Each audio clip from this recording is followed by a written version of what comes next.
Well, how do you combat that inflation? The best solution is to end the war. But that's not happening anytime soon. The next option is to increase oil output. Well, that's what Joe Biden is trying to do, pump more oil, stabilize the global energy market. The question is, how will he do it? He is releasing America's strategic reserves, but that's a temporary solution. In the long run, Joe Biden needs oil-producing nations to help him, to step up. Countries like Saudi Arabia and the UAE, they have the capacity to do so. But do they have the political will? Joe Biden's West Asia policy has offended his allies. Chief among them is Saudi Arabia. He declassified files that implicated the kingdom in two major incidents, 9/11 and the killing of Jamal Khashoggi. Biden was more interested in lectures than partnerships. Well, now he's been forced to rethink. Reports say Joe Biden is considering a trip to Saudi Arabia. And he has two goals there. In the short run, get Riyadh to produce more oil, and in the long run, repair the bilateral ties. Neither will be easy. Expensive oil is good for Russia, but it isn't good just for Russia, it's also good for Saudi Arabia. It means more profits. If Riyadh sacrifices this profit, it will need something in return. Perhaps more defense exports, perhaps fewer lectures on freedoms, and more support in the Yemen war. Last week, the Saudi Crown Prince made some interesting comments. He said he doesn't care if Biden misunderstands him. Well, that should set the tone for any meeting between these two leaders. Next on Joe Biden's checklist is Venezuela. Now, this will be even more difficult. For starters, the U.S. does not support President Nicolas Maduro of Venezuela. They support his rival, Juan Guaido. Washington has also placed heavy sanctions on Venezuela. But on Monday, they sent a delegation to Caracas. President Maduro says the talks were cordial. As I said to the delegation, I reaffirm all our willingness based on diplomacy, respect, and the utmost hope for a better world to move forward on an agenda that allows for the well-being and peace of the people of our hemisphere, of our region.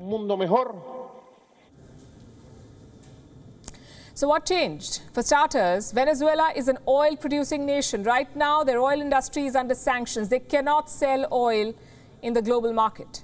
If Washington lifts those sanctions, that changes. More oil enters the market, the prices gradually stabilize. Secondly, Venezuela is a key Russian ally, possibly Putin's best bet in Latin America at the moment. So if Joe Biden can force Nicolas Maduro to switch sides, it would further isolate Moscow. The plan sounds great, but there are two major problems. Number one, Venezuela's oil industry is in the dumps. In the 1990s, they produced 3.2 million barrels per day. Today, around 800,000. So Venezuela does not have the capacity to fill the gaps. Reason number two, Maduro does not want a strategic realignment. He wants the U.S. to lift those sanctions. That's it. He does not want an alliance with Joe Biden. Third on America's list is Iran. Now, this could be a game changer if it happens. Iran can produce up to 4 million barrels every day. If they re-enter the oil market, prices could stabilize. But for that, the nuclear deal must be revived. Sanctions must be lifted.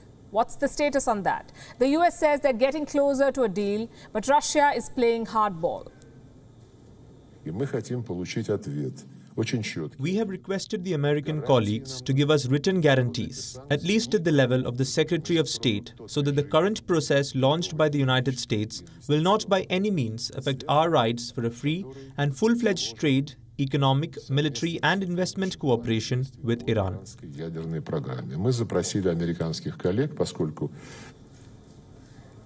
Any deal struck in Vienna will have to be cleared by Vladimir Putin. So here too, there is no guarantee of success, but the plan is quite clear. Isolate Russia further, close off all avenues of cooperation.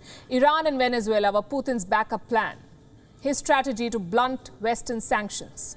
So Joe Biden is trying to wrest them away. Chances are both efforts will end in failure. America may lift sanctions, but politically, Iran and Venezuela will never side with them. So that's Biden's game plan.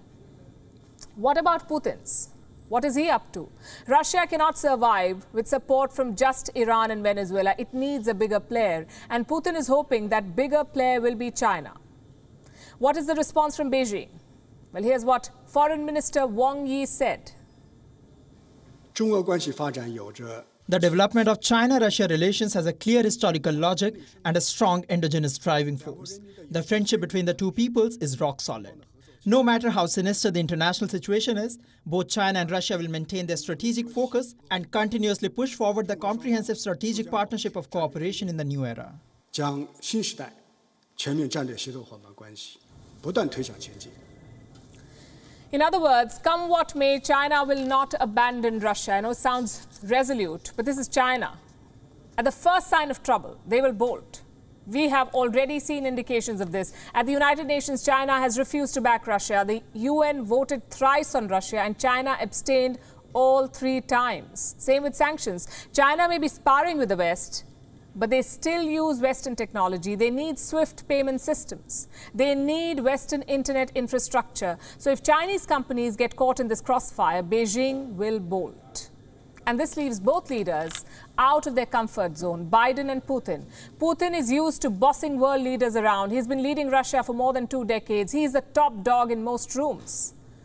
With China, that changes. At this rate, Putin will need Xi Jinping to keep his country afloat, and that power imbalance will irk Vladimir Putin. As for Joe Biden, he will have to shelve his so-called lectures. Saudi Arabia has a poor rights record. So do Iran and Venezuela. But if Biden wants to truly isolate Russia, he will have to move out of his comfort zone. He will have to court leaders he normally would not. And neither leader will enjoy this. But that's the cost of international politics. WION is now available in your country. Download the app now and get all the news on the move.